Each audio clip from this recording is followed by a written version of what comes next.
जन्मभूमि तीर्थ क्षेत्र एक ट्रस्ट है।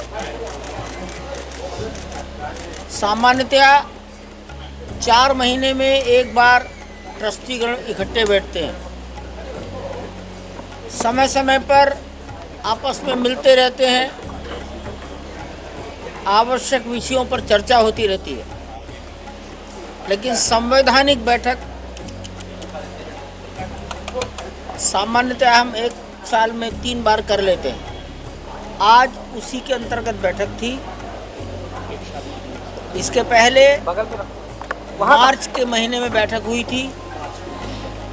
अब अगली बैठक सितंबर मास के दूसरे सप्ताह में करेंगे। सभी को निर्माण कार्य की विस्तृत जानकारी दी गई। ट्रस्टीज को 3 जून, 4 जून, 5 जून को प्राण प्रतिष्ठा के बारे में अवगत कराया गया और ये भी एक अच्छा विषय निकला कि सब निर्धारित समय के अनुसार ही हो रहा है। मैं ये कह सकता हूँ कि 90% निर्धारित समय का पालन हो पा रहा है। अप्रैल महीने से वित्त वर्ष बदल गया, इसलिए वित्त वर्ष 2024-2025 अर्थात 1 अप्रैल 2024 से लेकर 31 मार्च 2025 ये जो फाइनेंशियल ईयर है, इसकी अकाउंट्स बुक बंद हो गई। नए फाइनेंशियल ईयर की अकाउंट्स बुक चालू हो गई। अब सभी अकाउंट्स का ऑडिट होगा। ऑडिट होने के बाद वो सितंबर मास में सरकार के द्वारा घोषित तिथियों पर इनकम टैक्स डिपार्टमेंट को सभी अकाउंट सौंपे जाएंगे। तो एक टेंटेटिव जानकारी सभी को दे दी गई। राम जन्मभूमि का परिसर काफ़ी विशाल है, 70 एकड़ है। तो इसमें चारों दिशाओं में तो नहीं, लेकिन हाँ, इसके चारों ओर 4 द्वार बनाए जा रहे हैं। बिरला धर्मशाला के सामने राम जन्मभूमि पथ एक प्रवेश द्वार है। क्षीरेश्वरनाथ मंदिर के सामने क्रॉसिंग नंबर 3 वहाँ एक गेट बनेगा। यूसुफ आरा मशीन से सटा हुआ क्रॉसिंग नंबर 11 वहाँ पर एक बड़े विशाल गेट का निर्माण कार्य चल रहा है। परिसर का उत्तरी भाग रामकोट मोहल्ले के अंदर आता है। जैन मंदिर के सामने एक गेट बनाया जा चुका है। 4 गेट की जानकारी दे दी गई। इन 4 गेट के 4 नाम ये रखे जाएंगे। बिरला धर्मशाला के सामने का राम जन्मभूमि पथ, जगत गुरु रामानंदाचार्य मार्ग, हाँ द्वार। क्रॉसिंग 3 क्षीरेश्वरनाथ के सामने अभी बना नहीं है, शुरू भी नहीं हुआ है, जगत गुरु मध्वाचार्य द्वार। क्रॉसिंग 11 यूसुफ की आरा मशीन के बगल बनना शुरू हो गया है, जगत गुरु शंकराचार्य द्वार। रामकोट मोहल्ले में उत्तरी दिशा जैन मंदिर के सामने जो सड़क टेढ़ी बाजार, गोकुल भवन, उनवल और उनवल से फिर अंदर आती है, तो वहाँ पर जगत गुरु रामानुजाचार्य द्वार। ये सुझाव आए हैं और ये सुझाव सभी ने स्वीकार किए हैं। अन्य भवनों के नाम अभी विचाराधीन है। जब कुछ निर्णय होगा तो सबको बताया जाएगा। अच्छी बात ये थी कि ट्रस्ट की अटेंडेंस मैं ये कह सकता हूँ 100% थी। 11 ट्रस्टी फिजिकली उपस्थित थे और 3 ट्रस्टी ऑनलाइन उपस्थित थे। राजा अयोध्या बीमार हैं लेकिन वो जुड़े थे। उत्तर प्रदेश सरकार के गृह सचिव श्री संजय प्रसाद जी ऑनलाइन जुड़े थे। वरिष्ठ अधिवक्ता केशव पाराशरन जी 96 साल की उम्र है, चेन्नई से ऑनलाइन जुड़े थे। आज की स्थिति में अभी हम 14 ट्रस्टी कुल हैं। अभी हम कामेश्वर चौपाल जी, जिनका स्वर्गवास हो गया, उनकी जगह कोई स्थानापन्न इस पर विचार नहीं कर पाए हैं। एक और कार्यक्रम अब होगा, सभी मंदिरों में ध्वज चढ़ाए जाएंगे, ध्वजारोहण। इस पर सहमति आई है कि नवंबर मास में किए जाएं।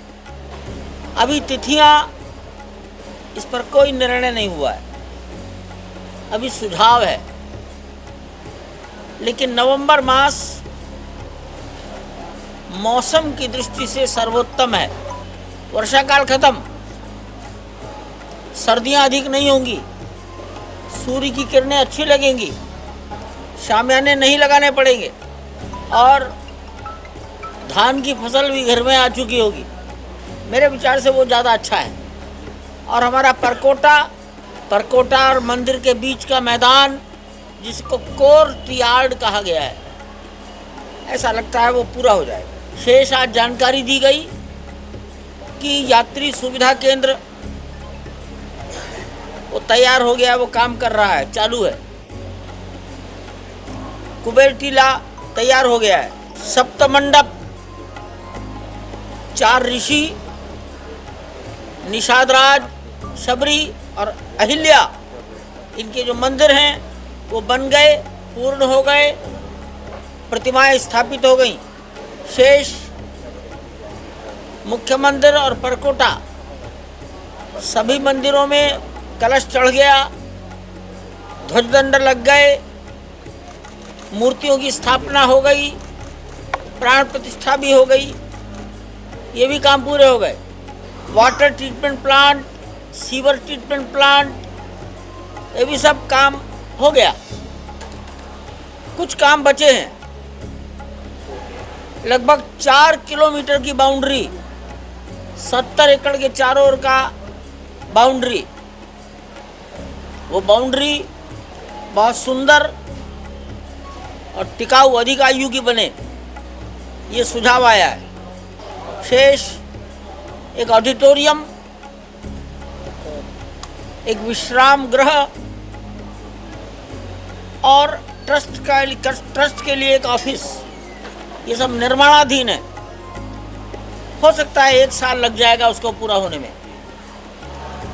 ऐसी सब चर्चाएं यहाँ हुई हैं। अगली बैठक सितंबर में करेंगे, ये भी आ गया है। नृत्य गोपाल दास जी को उनके जन्मदिन पर सभी ने बधाइयाँ दी। यहाँ 3 ट्रस्टी ऐसे जो शायद इस आंदोलन में 1984 से जुड़े हैं। पूज्य महंत नृत्य गोपाल दास जी महाराज 1, युग पुरुष परमानंद जी महाराज 2। युग पुरुष जी की आयु लगभग 93 साल है। साध्वी रितंबरा उन्हीं की शिष्या है, वो 1984 से इस आंदोलन में कभी पीछे नहीं रहे। और जगतगुरु शंकराचार्य, वासुदेवानंद जी महाराज प्रयागराज, अलोपी बाग, ये 3 संत ऐसे हैं जिनकी भूमिका 1984 से अखंड अनवरत बनी रही। किसी भी अवसर पर उन्होंने संकोच नहीं किया। तो इन तीनों का आशीर्वाद बना रहे, ये कामना सबने की। बाबूजी, राम दरबार और परकोटे के मंदिरों की प्राण प्रतिष्ठा हो गई तो पुजारियों की संख्या भी बढ़ाई गई होगी, पूजा परंपरा कैसे निभाई जाएगी? ये सब आपका विषय नहीं है, ये हम पर छोड़ दो। और परंपरा क्या होता है? रामानंद परंपरा है, यहाँ तो कोई और दूसरी परंपरा है नहीं अयोध्या में, और कुछ विषय आपके है ही नहीं। राम मंदिर में अगले 10 दिन बाद दर्शन शुरू हो सकता है, ऐसा जो कहीं नहीं आ सकता। आशा जताना एक अलग बात है, आशा पूरी होना ये भगवान के हाथ में, ये इंजीनियर्स के हाथ में है। हमें आशा है कि वर्षा हो जाएगी, हो गई तो बड़ी अच्छी बात है आपकी, आप भविष्यवक्ता माने जाएंगे। ये मैं कुछ नहीं बोल रहा हूँ। अभी 40 सीढ़ियाँ चढ़नी पड़ती हैं। मार्बल है, वाइट है, पानी की बूंद दिखाई नहीं देगी। थोड़ा भी गड़बड़ हो गया तो 40 स्टेप नीचे ही आना पड़ेगा।